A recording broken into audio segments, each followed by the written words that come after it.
riponina Antananarivo ty fansoana Fihaonambe faradoboka iarahana amin'ny kandidà ho ben'ny tanàna Harilala Ramanantsoa anasana manokana anao ny Alahady valo Décembre 2024 manomboka amin'ireo ro tolak'andro eny amin'ny Coliseum ho avy anotriny sani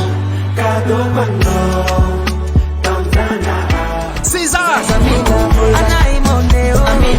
BKMG Eljo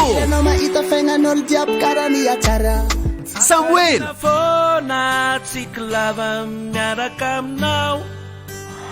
Siliva Saïda Tempo Cake Agrad Odiay Kimcha Naej Arion Joy Wendy Catalina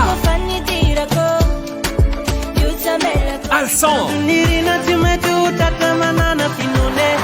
Farao Meisa Malma Gasmiangad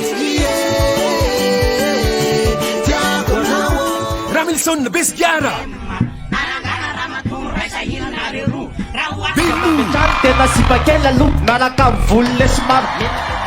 Fihaonambe faradoboka iarahana amin'ny kandidà ho ben'ny tanàna Harilala Ramanantsoa Alahady valo Desambra 2024 manomboka amin'ireo ro tolak'andro eny amin'ny Coliseum